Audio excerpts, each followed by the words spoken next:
बिस्मिल्लाहिर्रहमानिर्रहीम अस्सलाम वालेकुम। सीवीपी एनालिसिस में फर्स्ट 13 कम्प्रिहेंसिव एग्जांपल्स हम लोग डिस्कस कर चुके थे इन डिटेल। उनको बेस बनाकर अब जो लास्ट की हमारी 3 एग्जांपल्स हैं ना, ये बहुत इजीली हम लोगों को समझ आ सकती हैं। तो हम लोग जस्ट इनको जरा गो थ्रू करेंगे। इन फुल फ्लैज इनको नहीं सॉल्व करने जा रहे, सिर्फ इनको थोड़ा बहुत हम लोग डिस्कस करेंगे।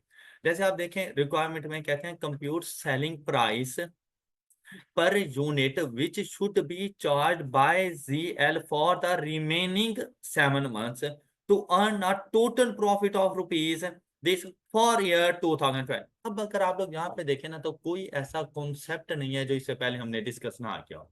सेम ऐसे ही कॉन्सेप्ट इससे पहले भी हम लोगों ने डिस्कस किया हुआ है। आपको याद होगा जब 2 मंथ्स के लिए हम अलग से वर्किंग कर चुके थे और रिमेनिंग 10 मंथ्स रहते थे, उसमें सेम यही सब कुछ। अब सिर्फ फर्क क्या आ गया है, रिमेनिंग 7 मंथ मतलब 5 मंथ्स को अलग कर दिया, 7 मंथ्स को अलग कर दिया। तो हम 5 मंथ्स की वर्किंग अलग से करेंगे, उसका प्रॉफिट कैलकुलेट कर लेंगे। टोटल प्रॉफिट इतना है, उसमें से 5 मंथ्स का प्रॉफिट लेस करेंगे, तो रिमेनिंग 7 मंथ्स का टारगेट प्रॉफिट आ जाएगा। तो 7 मंथ्स की ही फिक्स्ड कॉस्ट में उसको ऐड करेंगे कि रिमेनिंग 7 मंथ्स की फिक्स्ड कॉस्ट कितनी है। अब जो हमारी फिक्स्ड कॉस्ट है ना, अगर वो पर एनम है तो हम उसको प्रोपोर्शनेट बेसिस पे लेकर आएंगे। हम उसको जाकर, अब सपोज हमें कहा गया है कि आप लोगों के पास ना 12 लाख रुपए की फिक्स्ड कॉस्ट है पर एनम, तो मैं 5 मंथ्स की वर्किंग में और 7 मंथ्स की वर्किंग में 12-12 लाख नहीं लिखूंगा। मैं 5 लाख रुपए लिखूंगा 5 मंथ्स के लिए और 7 लाख रुपए लिखूंगा 7 मंथ्स के लिए, क्योंकि वो पूरे साल की थी। हाँ, अगर कोई पर मंथ बता देता है कि भाई पर मंथ आपका रेंट एक्सपेंस है 100,000 का, तो उसके लिए 100 मल्टीप्लाइड बाय 5 ये फिक्स कॉस्ट बनेगी फॉर फर्स्ट 5 मंथ्स। और रिमेनिंग 7 मंथ्स के लिए 100 मल्टीप्लाइड बाय 7, वो जाके मैं कॉस्ट लूंगा। जी, थोड़े थोड़े से इश्यूज थे जो कि इस क्वेश्चन में एज सच आपको फेस करने पड़ रहे थे। अदरवाइज इस क्वेश्चन में और कोई प्रॉब्लम नहीं था। आप लोगों को अगर कोई प्रॉब्लम फेस करना पड़ा है तो बताएं, कोई ऐसी चीज जो, कोई ऐसा पॉइंट जो आप लोग जरा डिस्कस करना चाहें। अच्छा चलें, थोड़ा बहुत इसको देखते हैं। यहाँ पर देखें क्या क्या इंफॉर्मेशन गिवन थी। Produces a single product has maximum production capacity of 300,000 unit. अच्छा, जैसे उसने कहा ना कि प्रोड्यूसेस अ सिंगल प्रोडक्ट, मतलब पता चल गया कि शुक्र है मेरे पास मल्टी प्रोडक्ट्स में नहीं आ रहा। तो मल्टी प्रोडक्ट फिर थोड़ा सा और डिफिकल्ट हो जाता है। अब मल्टी प्रोडक्ट्स में हमने नहीं चलना। अच्छा, सिंगल प्रोडक्ट है, कहता है जो कैपेसिटी है ना वो 300,000 नंबर ऑफ यूनिट्स के बनाने की है पर annum. Following information pertains to ZL, estimated cost of production, direct material, direct labor. However, based on guaranteed wages, the minimum total cost of labor is per month। अच्छा, अब हमने क्या करना है, हम देखेंगे नंबर ऑफ यूनिट्स को कि उस 5 मंथ्स में हम कितने नंबर ऑफ यूनिट्स बना रहे हैं। ऑलराइट, उस 5 मंथ्स को मल्टीप्लाई कर देंगे 8 के साथ। डन। अब मैंने 5 मंथ्स की बात की है। डन। या पर मंथ के हिसाब से आ जाओ, मतलब दोनों में से किसी एक को सिलेक्ट कर लो। चलिए, अगर आप 5 मंथ्स के लिए चले जाते हैं तो 5 मंथ्स के लिए भाई 150,000 पर मंथ गारंटी वेजेस हैं कि भाई अगर प्रोडक्शन उस हवाले से ना भी हुई और तुम्हारी वेजेस बन रही हुई ना 140, 130, 120, तो भी मैं तुम्हें 150 ही पे करूंगा। लेकिन अगर तुम्हारी वेजेस बन रही हैं प्रोडक्शन को बेस बनाकर 150 प्लस, तो फिर मैं तुम्हें वही पे करूंगा। तो आपने ना इसमें से डिसाइड करना, क्या आपने देखना था कि आपके पास कौन सी हायर वैल्यू है, जो हायर होगी आपने उसको सिलेक्ट कर लेना। बात क्लियर होगी सब बच्चों को? क्लियर। नेक्स्ट देखें, वेरिएबल ओवरहेड ऑफ ₹6। अच्छा, अब अगर आप जाते हो ना, सुबह ऊपर वाले पॉइंट पे दबा रहा हो कि ₹8 के हवाले से देखा और आपको पता चला कि वेजेस ज्यादा हैं, तो भाई वो वेजेस वेरिएबल कॉस्ट बनेगी। लेकिन आपको पता चला कि यूनिट को बेस बनाकर जो वेजेस है ना वो कम है एज कम्पेयर टू 150, और आप 150 पे करोगे, वो फिक्स्ड कॉस्ट बनेगी। 150 तो 50 तो फिक्स्ड है ना, वो फिक्स्ड कॉस्ट का फिर पार्ट बनेगा। लेकिन अगर वेजेस आप पे कर रहे हो on the basis of number of unit produced, तब वो वेरिएबल कॉस्ट बनेगी। बात क्लियर? अच्छा, नेक्स्ट देखें, सेमी वेरिएबल कॉस्ट। अब सेमी वेरिएबल है, इसमें से वेरिएबल पार्ट अलग हो जाएगा और फिक्स्ड पार्ट अलग। कैसे? 450 per annum up to 55%, an additional amount of rupees per annum is estimated for every 20% increase in the capacity or a part thereof। मतलब 55% की कैपेसिटी है ना, तो फिर तो 450,000 का मेरा एक्सपेंस है। लेकिन अगर इसकी कैपेसिटी को 20% इंक्रीज करते हैं, मतलब 75% तक की कैपेसिटी तक आप प्रोडक्शन करते हो, तो आपकी जो फिक्स कॉस्ट होगी अब वो 450 नहीं है, वो 450 प्लस 180, तो ये 630 आप लोगों के पास फिक्स्ड कॉस्ट बन जाएगी। बात समझ आ गई है? क्लियर? अच्छा, फिर क्या कहता है? कहते हैं fixed overheads per annum, fixed overhead 750 के भी मौजूद है। During the first 5 months of the year 2012, ZL utilized of its production capacity कितनी थी? 300 का 70%, मतलब टू 10,000, 70% उसने यूटिलाइज किया हुआ है, तो फिक्स्ड कॉस्ट उसकी 450 नहीं आनी, 450 प्लस 180 लेके जाए। Okay, next one is however it is expected to utilize 92% capacity during the, और नेक्स्ट 7 months में 92% कैपेसिटी को यूटिलाइज करेगा। The actual selling price during the first 5 months rupees। अब भाई फर्स्ट 5 months के लिए आप कंप्लीट वर्किंग कर सकते हैं, उसका प्रॉफिट तक कैलकुलेट जाके कर सकते हैं, लेकिन नेक्स्ट 7 months के लिए आपने सेलिंग प्राइस को तो डिटरमिन करना है, और जब सेलिंग प्राइस को डिटरमिन करना है तो आपको तो रेवेन्यू का ही नहीं पता, तो अब रिवर्स कैलकुलेशन होगी फॉर लास्ट 7।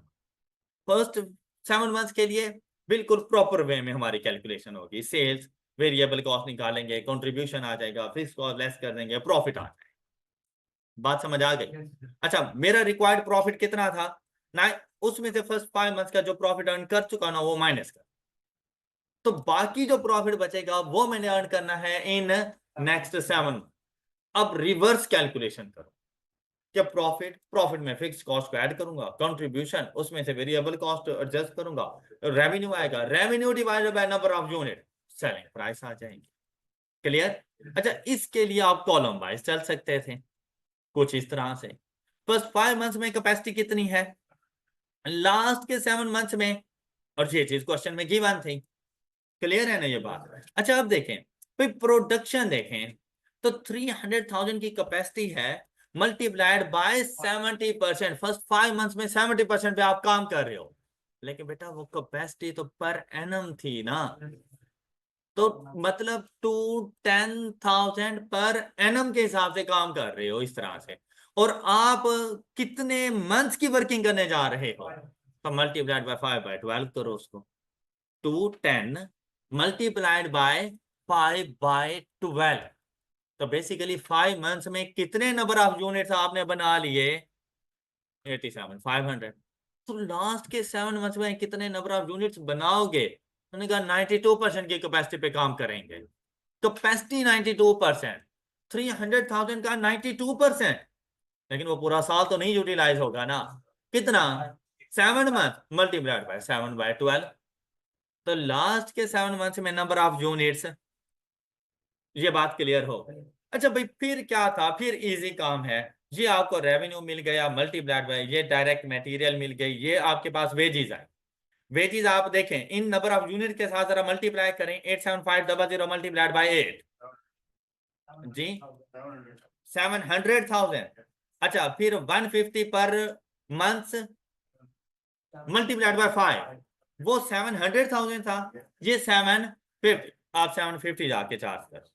अच्छा, अभी जो वर्किंग है ना वो कंट्रीब्यूशन के हवाले से नहीं हो रही, वर्किंग हो रही है प्रॉफिट के हवाले से, ऐसा ही है ना? तो भी प्रॉफिट कैलकुलेट करने के लिए तो रेवेन्यू में से टोटल कॉस्ट माइनस कर दो, तो वो उस कॉन्सेप्ट से जा रहा है कि उसने टोटल कॉस्ट माइनस कर दिया, तो आपने यहाँ पे नहीं परेशान हो जाना कि 750,000 वेरिएबल, वेरिएबल नहीं है, टोटल कॉस्ट। बात क्लियर हो गई? अच्छा, फिर इसमें से ओवरहेड्स आए, जो फिक्स ओवरहेड थे ना वो 5:7 के हिसाब से डिस्ट्रीब्यूट करेंगे। तो यहाँ पर आ गए 5:7 के हिसाब से fixed overhead. Variable 6 per unit के हिसाब से थे, तो 6 मल्टीप्लाइड बाय हमने ये नंबर ऑफ यूनिट्स किए, इसका हमें पता चल गया। सेमी वेरिएबल, अब सेमी वेरिएबल के लिए ना वर्किंग करनी पड़ी। अब जब सेमी वेरिएबल में गए, जरा यहाँ पे गौर करो, सेमी वेरिएबल कितने हैं?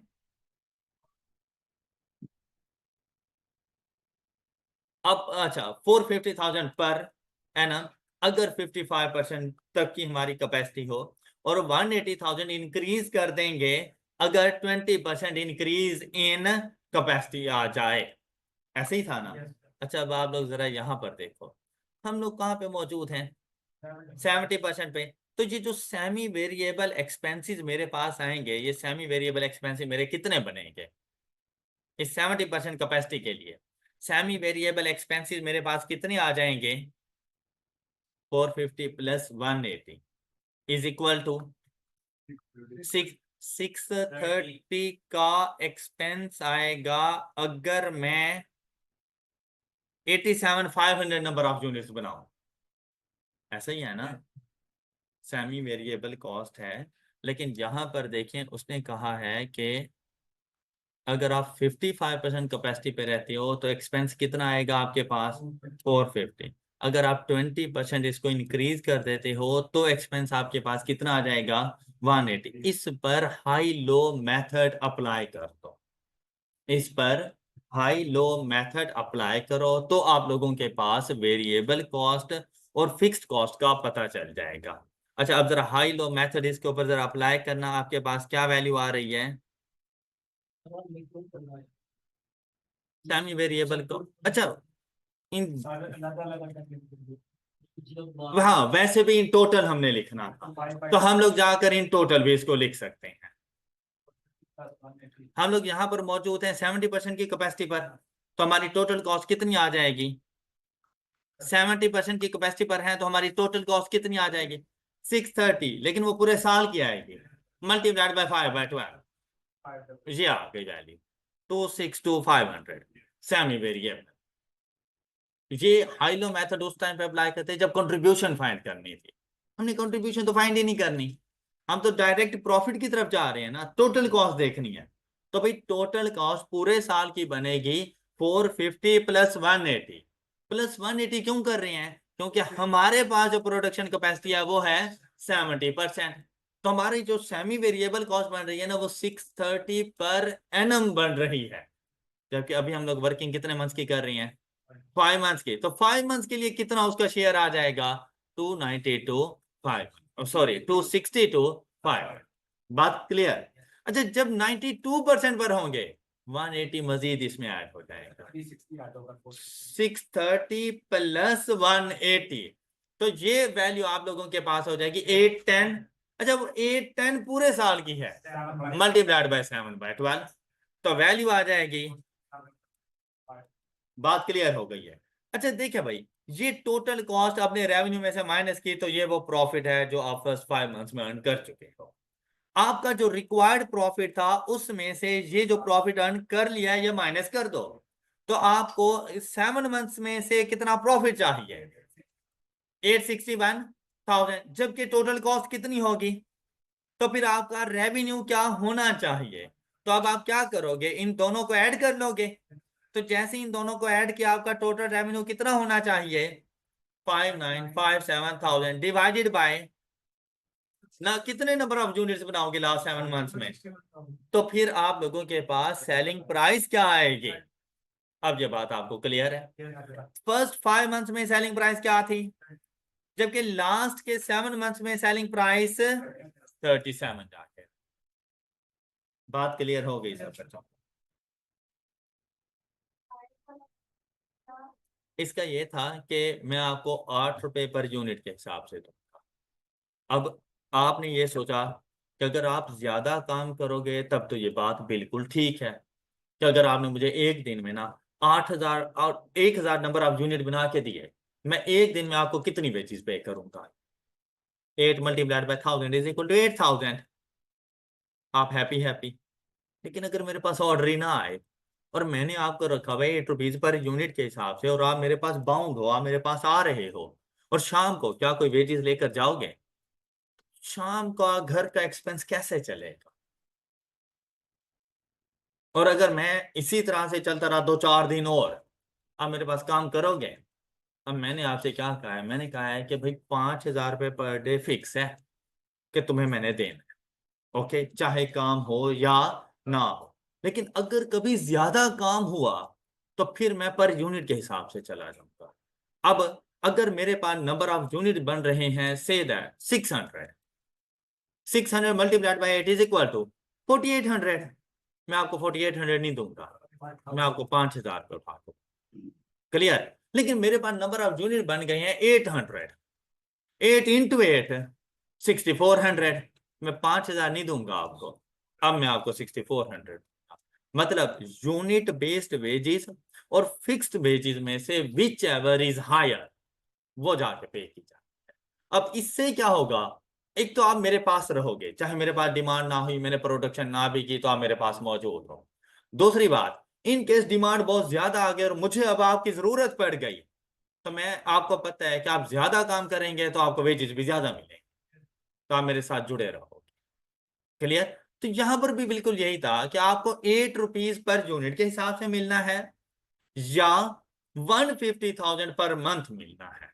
तो अगर आप एक महीने में इतनी यूनिट बनाते हो कि उसकी टोटल वेजेस 150 से ज्यादा हो गई, तो मैं तुम्हें वो पे करूंगा। लेकिन अगर आपने नंबर ऑफ यूनिट बनाए थोड़े, जिसकी टोटल वेजेस 150 से कम बढ़ गई, तो मैं तुम्हें 150 पे करूँ।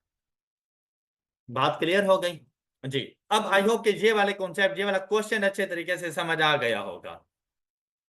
अब एंड पे क्या किया हम लोगों ने? टारगेट प्रॉफिट का ही क्वेश्चन था। इससे पहले क्या होता था कि सिंपली एक ही डाटा होता था, पूरे साल की वर्किंग होती थी और हम लोग फाइंड करते थे। आज क्या है कि एक साल को 2 हिस्सों में डिवाइड कर दिया। फर्स्ट 5 मंथ्स कंप्लीट हो चुके हैं और लास्ट के 7 मंथ्स रहते हैं।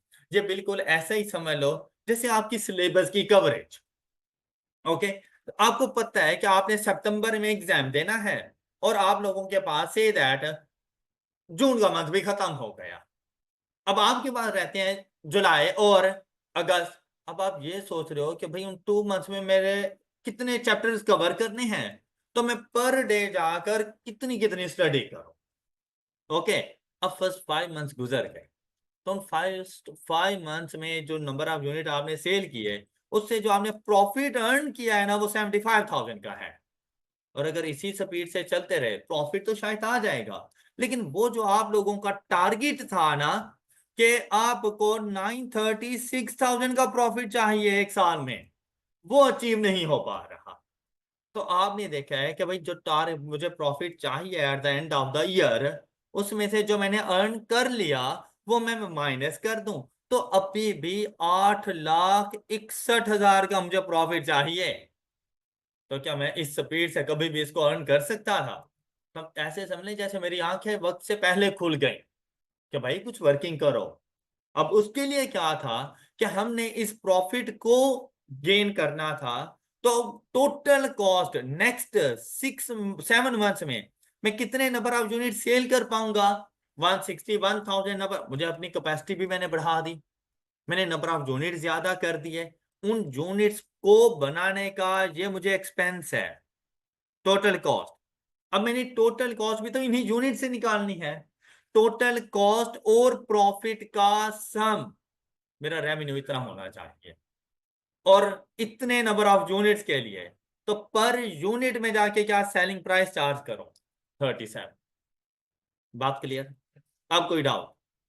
अरे कैपेसिटी वाला 55% से 70% हो गया। हाँ, अरे इसमें 20% का इंक्रीज तो हो जाएगा। नहीं नहीं नहीं, देखें, फिक्स्ड कॉस्ट है ना बेसिकली। कहता है कि 55% की कैपेसिटी तक अगर आप काम कर रहे हो ना, 55% की कैपेसिटी तक, तो आपका जो एक्सपेंस है ना वो है 450,000 इन टोटल।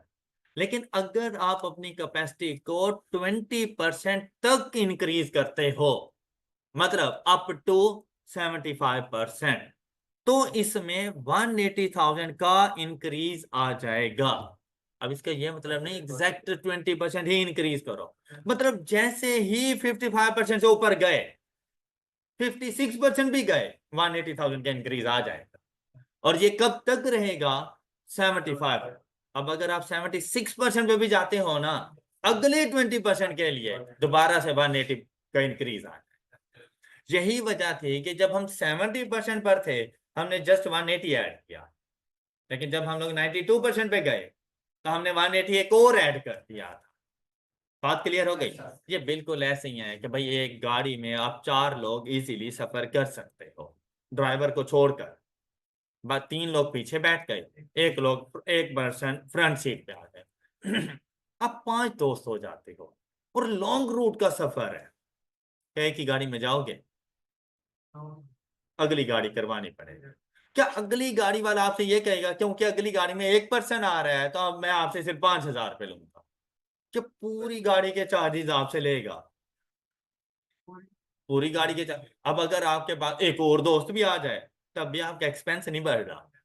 अच्छा एक और आ जाए तब भी नहीं बढ़ रहा, लेकिन आपको पता है अगर 8 से ज्यादा हो गए तो तीसरी गाड़ी आ जाएगी। अब उन्होंने फिर से मतलब ऐसे समझो 180,000 ले लेना है आपसे। क्लियर? ये वो एग्जांपल थी। अब कोई इशू? अच्छा नेक्स्ट एग्जांपल 15, ये बिल्कुल ऊपर वाले एग्जांपल की तरह। सिर्फ बात क्या आई कि ऊपर फर्स्ट 5 मंथ, लास्ट के 7 मंथ थे, यहाँ पे फर्स्ट क्वार्टर एंड, और वो सारा को सेकंड क्वार्टर तक अगर किसी किस्म की कोई डेफिशिएंसी है उसको कवर करना है थर्ड क्वार्टर के अंदर। क्लियर? उसने आपको बता दिया फर्स्ट क्वार्टर सेकंड क्वार्टर के लिए अपने रेवेन्यू, नंबर ऑफ यूनिट्स वगैरह, ईच एंड एवरीथिंग, साथ में प्रॉफिट्स भी बता। अब अगर मैं प्रॉफिट्स को देखूं ना तो भाई फर्स्ट क्वार्टर में मुझे ज्यादा प्रॉफिट हुआ, जबकि सेकंड क्वार्टर में कम प्रॉफिट हुआ है। अब ऐसा भी क्यों हुआ है? ऐसा इधर देखें तो नंबर ऑफ यूनिट्स भी तो कम सेल हुए हैं as compare to quarter one. तो नंबर ऑफ यूनिट्स कम सेल हुए तो भाई रेवेन्यू भी तो कम आया है। क्या ख्याल है? अच्छा अब देखेंगे यार ऐसा क्यों हुआ, इस चीज की रीजन क्या है। अब उसने क्या बताया, कहते हैं सेकंड क्वार्टर में आप लोगों ने इंक्रीज कर दी थी अपनी सेलिंग प्राइस। अब आप लोग तो लालची बन गए कि शायद आपकी प्रोडक्ट की लोगों को आदत पड़ गई है, अब आप मोनोपोली पर आ जाएंगे, आपने प्राइसेस को इंक्रीज कर दिया। ये बिल्कुल ऐसा ही है कि भाई मुशर्रफ ने गलती से कहा था कि भाई मेरी कौम में दम है कि अगर 100 रुपए लीटर भी पेट्रोल सेल करो ना तो ये परचेज करेंगे। बाकियों ने आके इंप्लीमेंट कर दिया, उन्होंने 100 क्या उन्होंने 300 रुपए का हमें पेट्रोल दिया और हमने लिया है, और उसकी सेल में फर्क तक नहीं पड़ा। क्यों? मजबूरी थी भाई, मैंने घर से कॉलेज तक गाड़ी पर आना है, और गाड़ी बगैर पेट्रोल के थोड़ी चलेगी। अब गाड़ी ये थोड़ी कहेगी भाई 300 रुपए लीटर है, चल आज आधा लीटर डलवा ले। भाई उसकी तो जो कंजम्पशन है उसने तो वो कंजम्पशन करनी है। हालांकि मुशर्रफ के दौर में उस टाइम पे पेट्रोल वैसे 60, 65, 70 तक चल रहा था। उसने बाय चांस कहा था कि भाई मेरी कौम के अंदर इतनी कैपेसिटी है कि अगर मैं 100 रुपीज पर लीटर पेट्रोल भी करूँ ना तो ये कौम परचेज करे। और आप देख लो कि उसकी बात को कुछ ज्यादा देर नहीं हुई, और जो 60 पे होता था ना उसको 5 टाइम्स आप ज्यादा कर दो, आज हम उस पे ले रहे हैं। इतनी इन्फ्लेशन बढ़ी है। और सोने की कीमतें भी आप खुद चेक कर लो, उस दौर में क्या था और आज क्या है, गोल्ड के रेट्स। बहरहाल चलो, आपने सेलिंग प्राइस को इंक्रीज किया तो फिर रिजल्ट क्या मिला? आपका सेल्स वॉल्यूम डिक्रीज हो गया है। अब जब सेल्स वॉल्यूम डिक्रीज हुआ है आप लोगों का, तो आपका नेट प्रॉफिट कम हो गया है। रीजन का हमें पता चल गया, हमें अपनी औकात याद आ गई कि नहीं भाई कुछ और करें, यह तो बात खराब है फिर। अब क्या किया? अब मैनेजमेंट क्या कहती है कि वो जो शॉर्टफॉल इन प्रॉफिट है ना उसको थर्ड क्वार्टर में कवर करना है हम लोगों ने। तो पहले तो शॉर्टफॉल देखो, कितने का शॉर्टफॉल आया? 3,1। अब इसका भाई ये मतलब नहीं है कि थर्ड क्वार्टर अपना प्रॉफिट भूल जाए और सिर्फ 3,120 अर्न करे। अब अक्सर बच्चों को ये लगता है जैसे आपने थर्ड क्वार्टर में जाकर ना सिर्फ 3,120 को अर्न करना है, और नहीं भाई, जो फर्स्ट क्वार्टर का प्रॉफिट था वो तो चाहिए। उसके बराबर तो रहना है, लेकिन उसके साथ साथ ये जो शॉर्टफॉल आया है ना, इसको भी कवर करना है।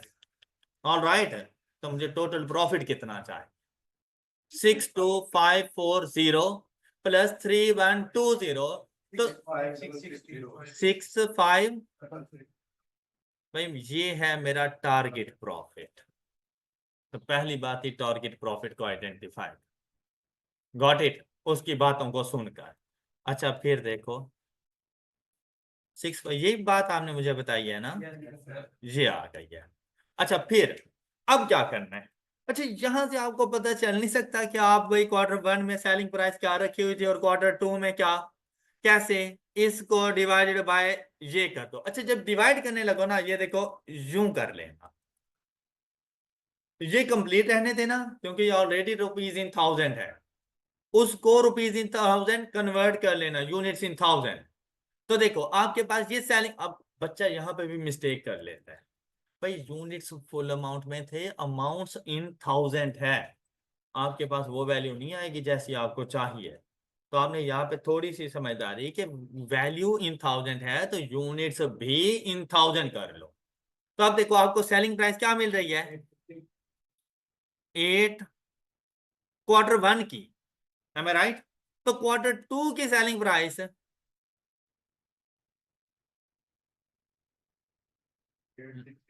860। तो देखो 10 रुपए से आप लोगों ने अपनी सेलिंग प्राइस को इंक्रीज कर दिया। बात समझ आई? मतलब अब देखो तो Q2 में आप अपनी सेलिंग प्राइस क्या चार्ज कर रहे हो? 860। अच्छा अब फिर क्या कहता है आपसे? यहां तक कि जो उसने बात कही थी तो उस पर हमने अमल कर नहीं लिया। अब दोबारा से मुझे ये बात पढ़ने की जरूरत नहीं है। अब उसने क्या कहा है? कहते हैं in order to achieve this target. अब टारगेट का मुझे पता चल गया है कि मेरे पास टारगेट प्रॉफिट कितना है। The product manager has suggested a reduction in price per unit by, तो उसने आईना दिखाया। उसने कहा वो जो 10 रुपए आपने बढ़ाए थे ना, अब 10 ना कम करो, अब 15 कम करो, अगर आप इस टारगेट को अचीव करना चाहते हो तो। Got it? अच्छा फिर अब क्या करना है? अब बच्चे से मिस्टेक पता है कहां होती है? 850 में से 15 कम कर लेते। बेटा करंट जो सिचुएशन होती है ना, उसके साथ डील किया जाता है। तो करंटली आप कौन सी वैल्यू चार्ज कर रहे हो, इसमें से 15 कम कर। तो नेक्स्ट क्वार्टर के लिए आपके पास सेलिंग प्राइस क्या आ जाएगी? अब ऊपर वाले क्वेश्चन में ना आप सेलिंग प्राइस की वर्किंग कर रहे थे, यहां पर सेलिंग प्राइस का पता चल गया, नंबर ऑफ यूनिट्स कैलकुलेट कर लेंगे। क्या ख्याल है? अच्छा अब हम लोग नेक्स्ट क्वार्टर के लिए सेलिंग प्राइस क्या रखेंगे? प्रॉफिट, टारगेट प्रॉफिट कितना है? 65660। मेरे ख्याल से बात क्लियर हो रही है आप सब बच्चों को। अच्छा नेक्स्ट देखें, क्या ऐसा नहीं लग रहा कि यार इस सारे के साथ हमने डील कर लिया है? डन। नेक्स्ट कहते द मार्केट डायरेक्टर, वो प्रोडक्शन मैनेजर था, ये मार्केट डायरेक्टर आया, कहता है however is of the opinion that if the price of the product is reduced further the field force can sell 650 units in, क्या बात, number of units भी बता दिया कि हम लोगों ने थर्ड क्वार्टर में कितने नंबर ऑफ यूनिट सेल कर सकते हो अगर आप 15 रुपए के डिक्रीज कर लो तो। कहता है मैं 650,000 नंबर ऑफ यूनिट में सेल कर सकता हूं। ये अब उसने अपना एक टारगेट बता दिया, मैं ऐसा कर सकता हूं। फिर क्या कहते हैं?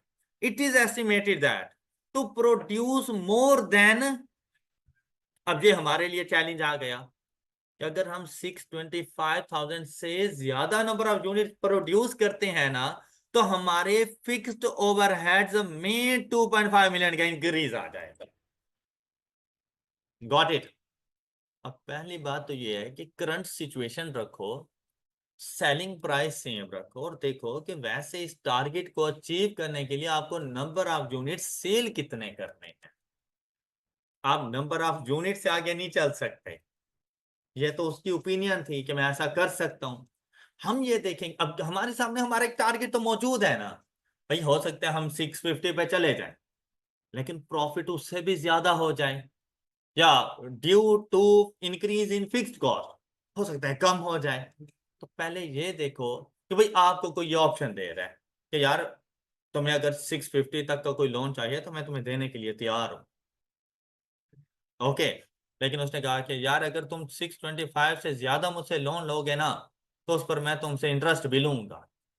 आप 650 का लोन लोगे, सोचोगे ना थोड़ा सा कि यार अगर मेरा गुजारा 625 में हो रहा है तो मैं 650 का लोन क्यों लूं, जबकि 625 पे मुझे कोई इंटरेस्ट भी नहीं देना। हाँ, मतलब 625 यूनिट्स तक अगर मैं प्रोडक्शन करता हूं तो एक्स्ट्रा फिक्स कॉस्ट मुझे नहीं पड़ रही। तो मैं पहले तो ये देखूं कि यार मुझे नंबर ऑफ यूनिट्स बनाने कितने हैं। हाँ, अगर 625 से ज्यादा जा रहा हूं तब मेरी फिक्स कॉस्ट में इंक्रीज आएगा। बात क्लियर हुई? तो मतलब यूनिट से प्रॉफिट पर नहीं जाना, प्रॉफिट से यूनिट्स पर आना है। क्लियर? अच्छा, अब क्या क्या डाटा गिवन था? सेलिंग प्राइस का पता चल गया, टारगेट प्रॉफिट का पता चल गया। इस टारगेट प्रॉफिट में अपनी जो फिक्स्ड कॉस्ट है वो ऐड कर दो।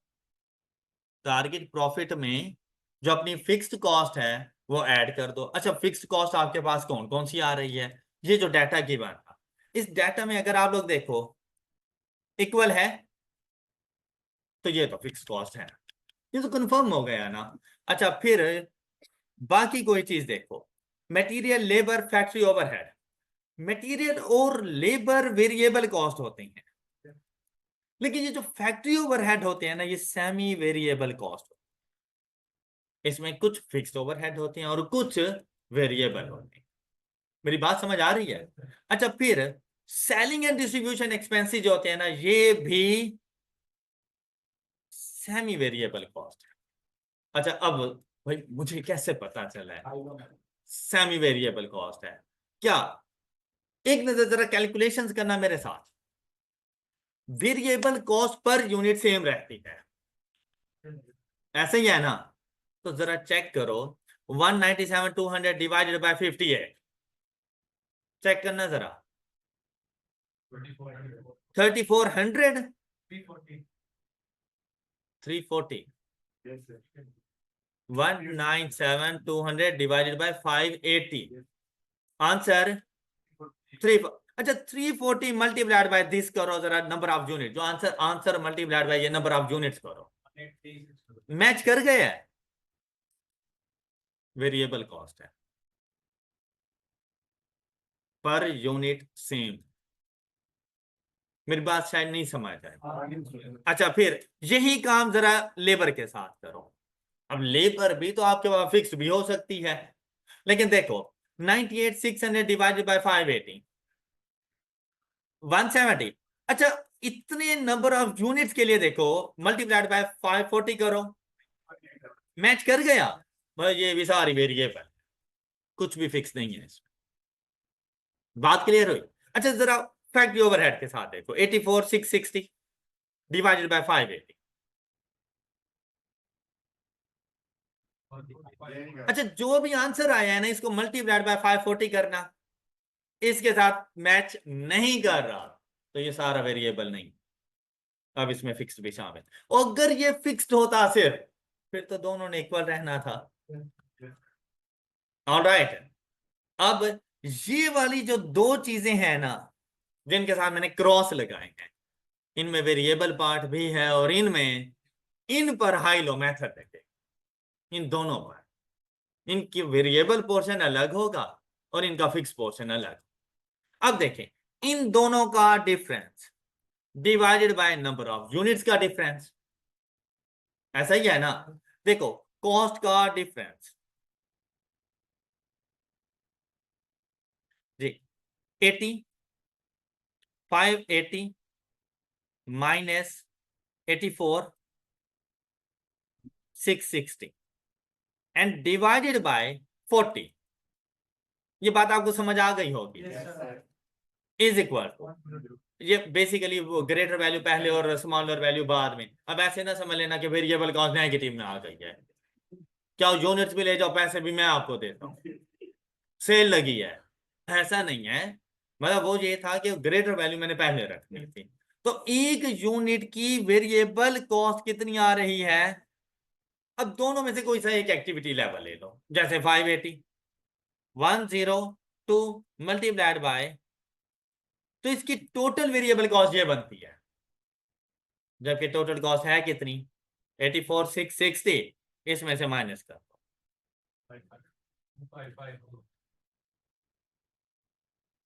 तो ये है इसकी fixed cost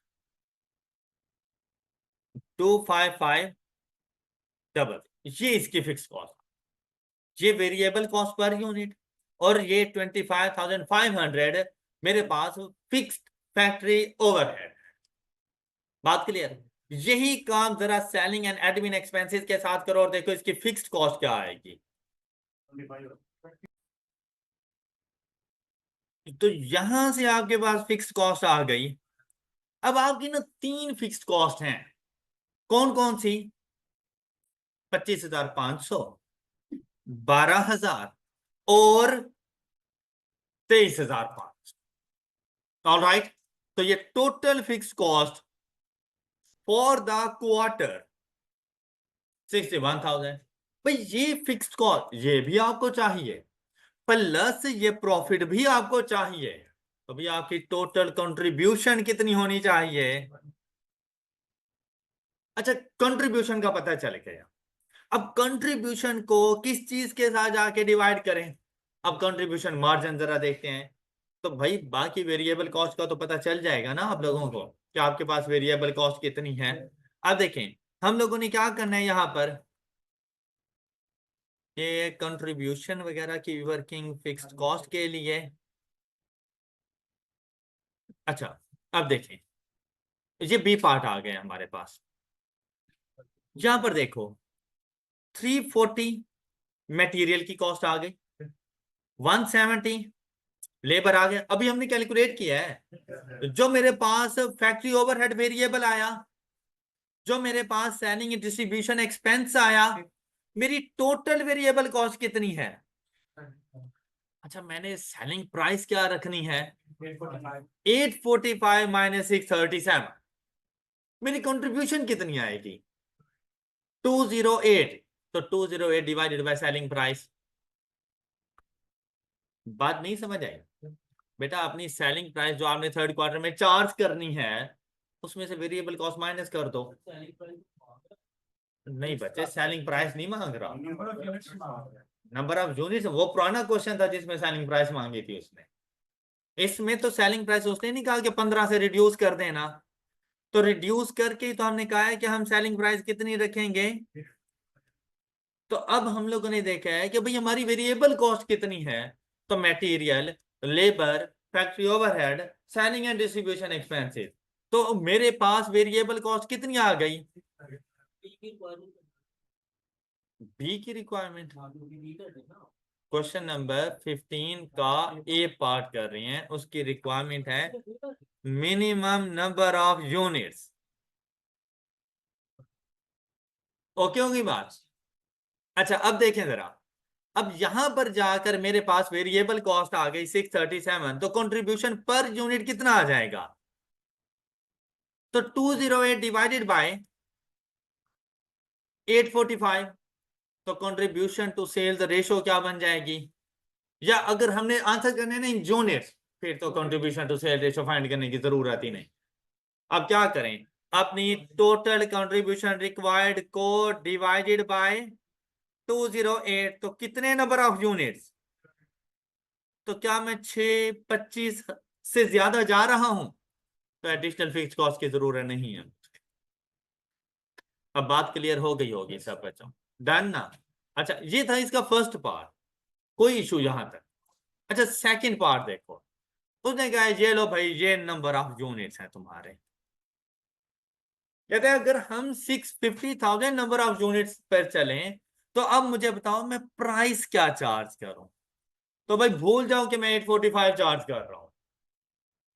alright, second part है अब 650, तो जो पुरानी फिक्स्ड कॉस्ट आ रही थी वो तो आएगी कितनी?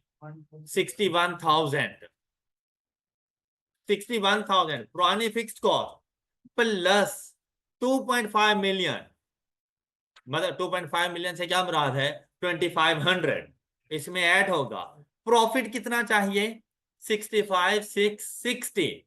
तो मेरी टोटल कंट्रीब्यूशन रिक्वायर्ड अब क्या बन जाएगी, मतलब इस 126,660 में वो 2500 ऐड कर दो। 2.5 मिलियन था ना, जब उसको 1000 कन्वर्ट करेंगे तो वो 2500 बन जाएगा। तो जैसे ही 2500 इसमें ऐड करोगे तो आपके पास वैल्यू क्या बन जाएगी। अब ये रिक्वायरमेंट है, टोटल कंट्रीब्यूशन रिक्वायर्ड। बात क्लियर हो गई। भाई नंबर ऑफ यूनिट्स हैं आपके पास 650, नंबर ऑफ यूनिट्स हैं 650। अच्छा अब देखो, कंट्रीब्यूशन रिक्वायर्ड पर मार्जिन पर यूनिट कितनी आ जाएगी, पर यूनिट कितनी कंट्रीब्यूशन आएगी, 198। अच्छा अब जरा देखिएगा, इस 198.71 की समझ आई है आपको। टोटल कंट्रीब्यूशन रिक्वायर्ड में से नंबर ऑफ यूनिट्स डिवाइड कर दो, 650 नंबर ऑफ यूनिट बनाओगे ना, अब उसने कहा है कि हम 650 नंबर ऑफ यूनिट्स बनाएंगे। टोटल कंट्रीब्यूशन रिक्वायर्ड की समझ आ गई थी, तो total contribution divided by number of units per unit contribution. Okay, और एक यूनिट बनाने की वेरिएबल कॉस्ट आपके पास कितनी आ रही है, 637। अब जरा देखो रिवर्स कैलकुलेशन है, यहाँ पे 637 लेस करें सेलिंग प्राइस में से, तो आंसर क्या आना चाहिए। तो फिर इन दोनों को जरा ऐड करो, देखो क्या वैल्यू आ रही है।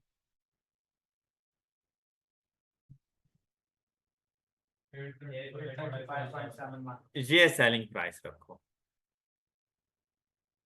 पहले कितनी रख रहे थे, 845।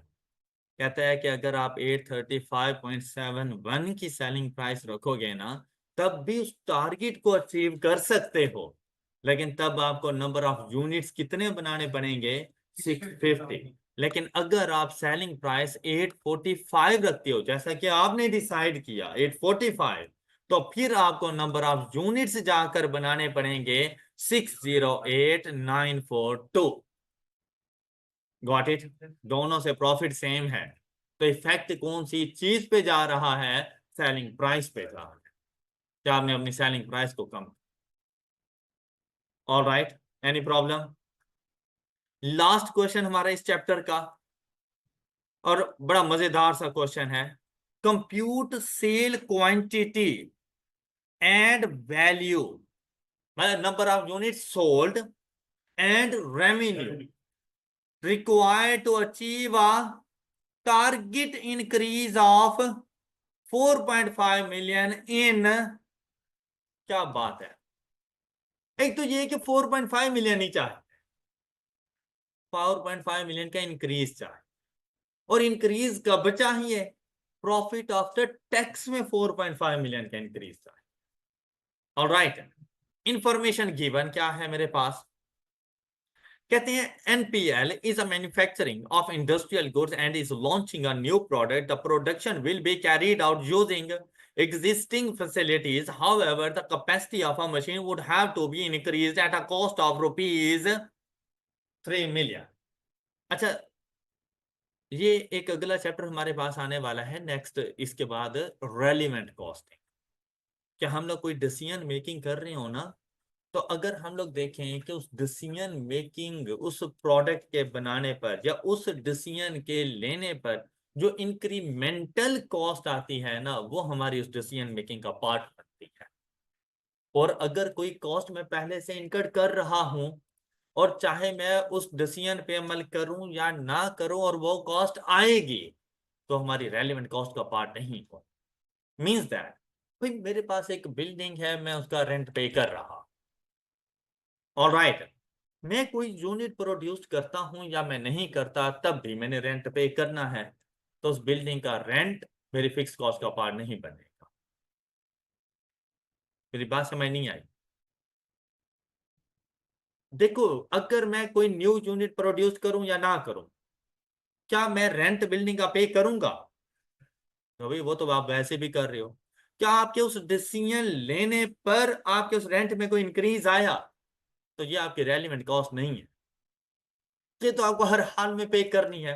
अच्छा एक मतलब फिर से समझाता हूं, आपके पास एक प्लांट एंड मशीनरी है, आप उसके ऊपर ना straight line method of depreciation charge कर रहे हो, से दैट आप उसके ऊपर 10 मिलियन पर मंथ या 10 मिलियन की मशीन है और 1 मिलियन पर मंथ आप उस पर डेप्रिसिएशन चार्ज करते हो, क्या इसका नंबर ऑफ यूनिट्स पर कोई इफेक्ट आएगा?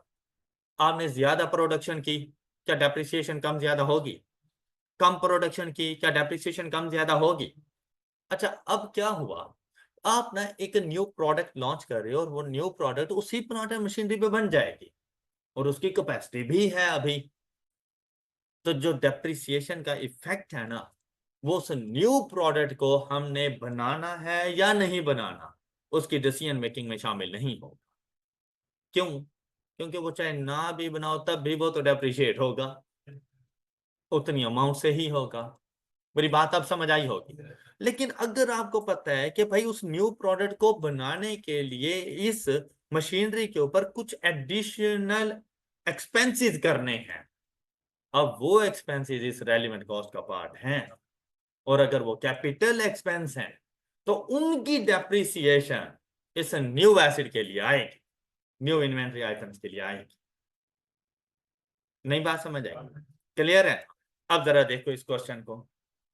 कहते हैं जो प्रोडक्शन है ना, एग्जिस्टिंग फैसिलिटी को यूज करते हुए हम कर सकते हैं, लेकिन capacity of machine would have to be increase, लेकिन कहता है हमें इसकी कैपेसिटी को बढ़ाना पड़ेगा, तो उसके लिए हमें 3 मिलियन का एक्सपेंस भी करना पड़ेगा। ऑलराइट, मतलब पहले से पूरा प्लांट एंड मशीनरी नहीं परचेज कर लेना, लेकिन उसकी सिर्फ कैपेसिटी को बढ़ाने के लिए 3 मिलियन का एक्सपेंस है। बेटा कैपेसिटी बढ़ा रहा हूं, 3 मिलियन का एक्सपेंस है, क्या क्या रेवेन्यू एक्सपेंस है? नहीं, कैपिटल एक्सपेंस है। कैपिटल एक्सपेंस है तो डेप्रिशिएट होगा। वही मेरे वाली बात आ गई, अगर मैं प्रोडक्शन ना करता इस न्यू प्रोडक्ट की, तो क्या ये 3 मिलियन का एक्सपेंस करता? नहीं, तो ये 3 मिलियन का एक्सपेंस रेलिवेंट है। बात क्लियर है? अगर मैं न्यू प्रोडक्ट ना बनाऊं तो क्या एग्जिस्टिंग प्लान को डेप्रिशिएट नहीं करूंगा? तभी तो 100% के साथ ही, मतलब जितना डेप्रिसिएशन एक्सपेंस आ रहा है वो depreciation expense as it is मैंने चार्ज करना है, चाहे मैं फुल कैपेसिटी पे काम करूं, चाहे मैं अंडर यूटिलाइज रखूं उसको, डेप्रिसिएशन एक्सपेंस तो आना है। तो एग्जिस्टिंग प्लांट का डेप्रिसिएशन एक्सपेंस इसकी फिक्स कॉस्ट का पार्ट नहीं बनेगा।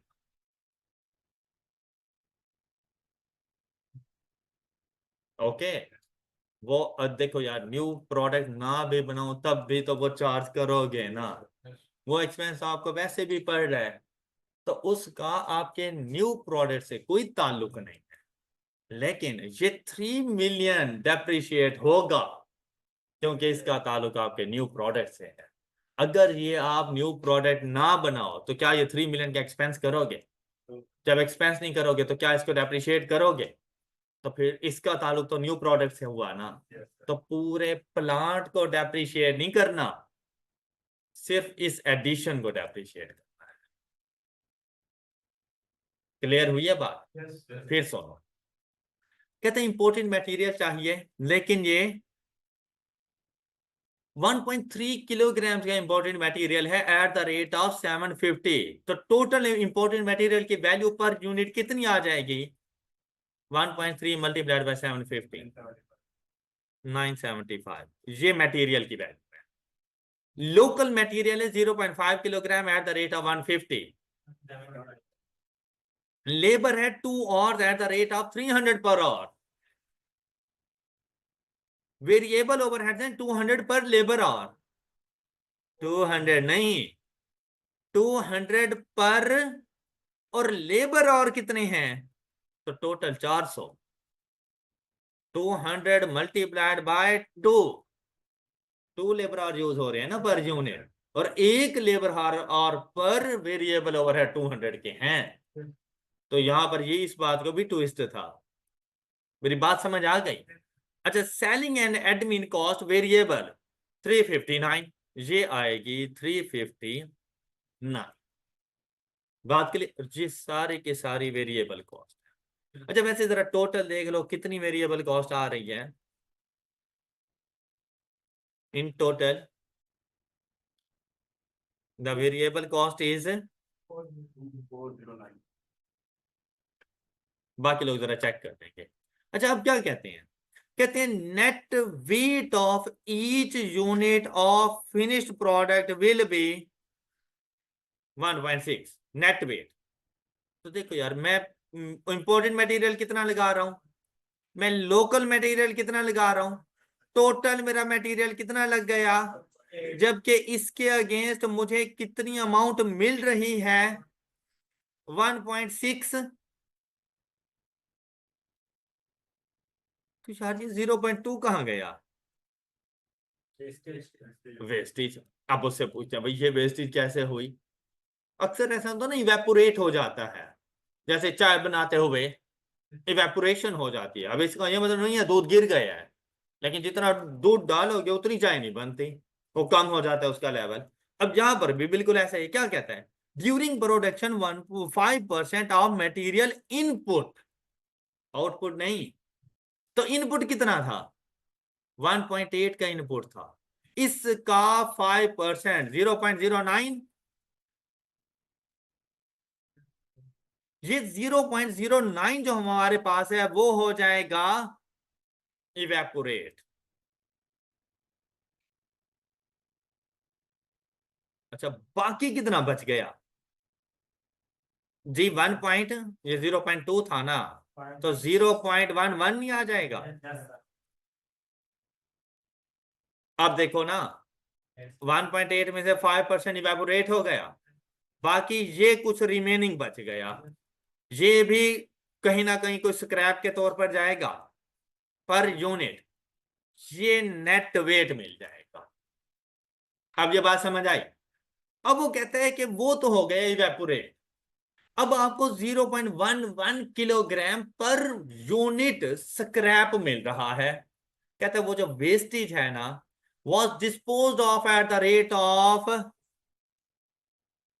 तो पर यूनिट कितना स्क्रैप की वैल्यू बनेगी, 80 multiplied by 0.11 is equal to, कल ही हम लोग क्वेश्चन करके गए थे कि वेरिएबल कॉस्ट में से इस सेल प्रोसीड को वेस्टेज की प्रोसीड्स को लेस कर देना।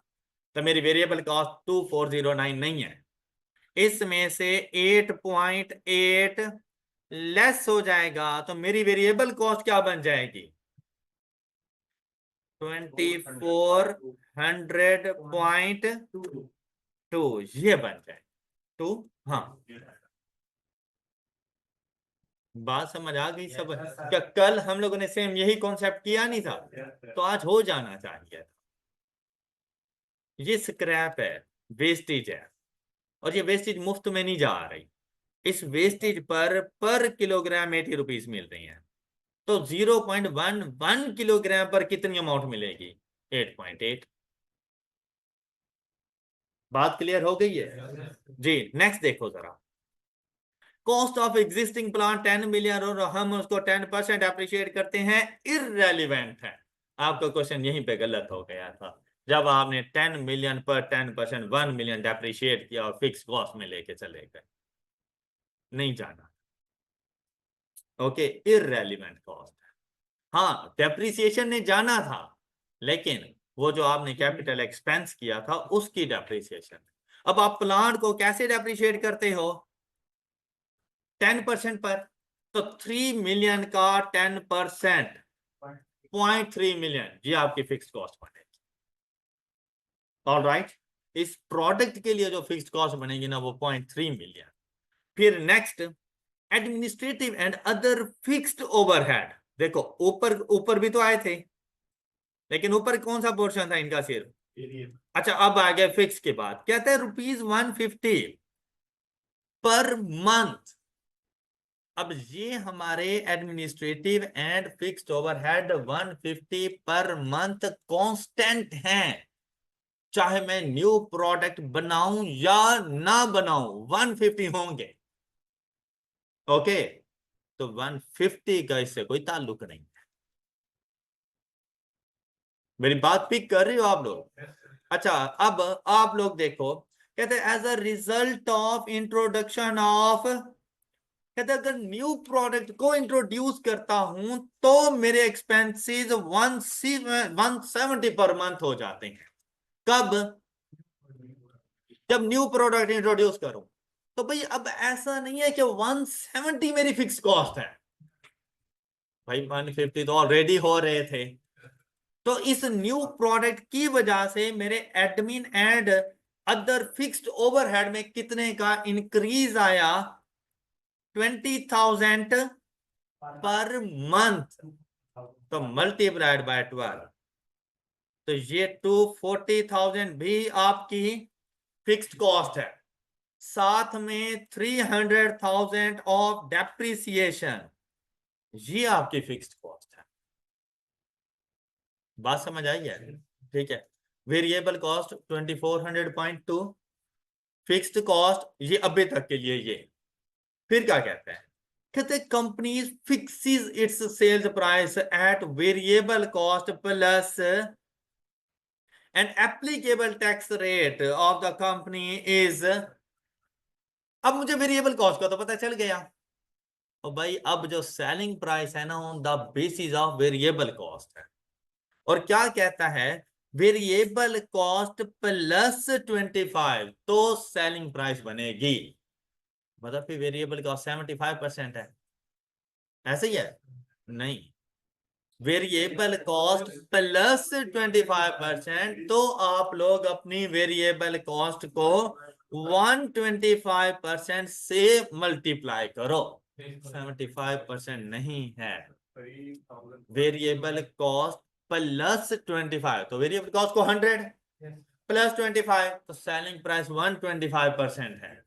तो इसको 125% करो तो देखो सेल प्राइस आपको मिल गई 3,000, वेरिएबल कॉस्ट 2400.2, तो आपके पास कंट्रीब्यूशन आ गई डिवाइडेड बाय 600 पॉइंट कंट्रीब्यूशन। बात क्लियर हो गई है ये? अच्छा अब देखो, मैंने क्या बताने हैं, जब क्वांटिटी आएगी तो वैल्यू तो फाइंड हो ही जाएगी। तो fixed cost divided by contribution per unit, और फिक्स्ड कॉस्ट कितनी है, 540,000। अब जब आप लोगों ने जाकर इसको 1540,000 किया था ना, तो क्वेश्चन गलत हो गया था, तो आपको इशू उसी बात पर आया है। अच्छा फिर साथ में आपने 1540 भी नहीं किया, आपने ना 170 मल्टीप्लाइड बाय 12 कर दिया है, तब भी मसला आ गया। अब अच्छा अब देखो 600.05 वैल्यू बताओ, 540 900, अच्छा 900 मल्टीप्लाइड बाय 3000.25,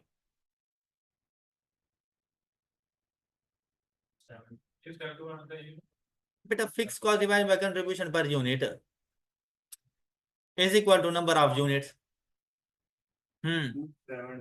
अच्छा सॉरी सॉरी, सुनो, ये तो ब्रेक इवन क्वांटिटी आ गई है ना, ये तो ब्रेक इवन पॉइंट आ गए हैं ना, मैंने तो प्रॉफिट की तरफ जाना है। रुको रुको, ये देखो 540 में ऐड करेंगे डिजायर्ड प्रॉफिट। अच्छा डिजायर्ड प्रॉफिट अब हमारे पास कितना आ रहा है, देखो कहता है 4.5 मिलियन का इंक्रीज चाहिए प्रॉफिट आफ्टर टैक्स, 4.5 मिलियन का इंक्रीज चाहिए प्रॉफिट आफ्टर टैक्स। इससे पहले वाली वर्किंग देखो, अब 4.5 मिलियन प्रॉफिट आफ्टर टैक्स, और टैक्स रेट कितना है। अब देखो मतलब मेरा ग्रॉस प्रॉफिट होना 100 का, उस पर 35% में दे देता हूं टैक्स, तो मेरा प्रॉफिट आफ्टर टैक्स कितना आता है। तो बेसिकली ये जो 4.5 मिलियन है ना, ये 65% है। तो आप लोगों के पास आ जाएगा प्रॉफिट बिफोर टैक्स, बताओ जरा प्रॉफिट बिफोर टैक्स 6.923076। अच्छा ये मिलियन था ना, मिलियन को कन्वर्ट कर लें तो ये सारी अमाउंट आ जाएगी, ये प्रॉफिट बिफोर टैक्स है। ये बात समझ आ गई है? अच्छा इसमें अपनी फिक्स कॉस्ट ऐड कर दो 540,000, ये टोटल कंट्रीब्यूशन आ जाएगी। देखिए जरा,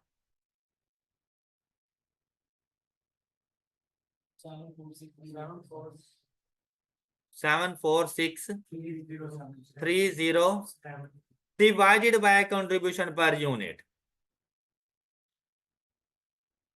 1247 तो नंबर ऑफ यूनिट्स है ना, तो बस ठीक है, नंबर ऑफ यूनिट्स तो होल नंबर में रहेंगे ना। ये नंबर ऑफ यूनिट्स अगर इसको मल्टीप्लाई करवा दें सेलिंग प्राइस तो वैल्यू क्या आ जाएगी, रेवेन्यू आएगा हमारे पास 3731538, आगे जीरो है। अच्छा, वो राउंडिंग ऑफ का जस्ट डिफरेंस होगा कि अगर आपने इन नंबर ऑफ यूनिट्स को पॉइंट के बाद मल्टीप्लाई करवाया है तो कुछ और है, अगर इधर तक करवाओगे तो थोड़ा सा एंड पे डिफरेंस आएगा। चलो आंसर देखते हैं। ये चीज आपको समझ आ गई, ये वेरिएबल कॉस्ट आप लोगों की आ गई टोटल। ये आप लोगों के पास आए, डेप्रिसिएशन उसने चार्ज की 240 इंक्रीमेंटल, फिर आप लोगों के पास ये ग्रॉस प्रॉफिट, ये जो हम लोगों ने फाइंड किया, ये डिजायर्ड कंट्रीब्यूशन आ गई। ये देखो मैंने यही फाइंड की हुई है 077, मैंने 76 लिख दिया था। अच्छा, इसको डिवाइडेड बाय किया हम लोगों ने कंट्रीब्यूशन पर यूनिट के साथ, तो वैल्यू आ गई, और ये number of units multiplied by selling price कर दो तो आप लोगों के पास रेवेन्यू आ जाएगा। Any problem? अब आप लोगों को ये क्वेश्चन समझ आ गए। इसी क्वेश्चन के साथ हमारा अल्हम्दुलिल्लाह सीवीपी एनालिसिस कंप्लीट हुआ, और ये हमारी कॉस्ट एंड मैनेजमेंट अकाउंटिंग का सबसे इंपॉर्टेंट चैप्टर था, और इसको बेस बनाकर अब बाकी तमाम चैप्टर्स आपके लिए इजी हो जाएंगे इंशाल्लाह। नेक्स्ट लेक्चर में हम लोग new chapter marginal and absorption costing start करेंगे। अपना बहुत सा ख्याल रखिएगा। अल्लाह।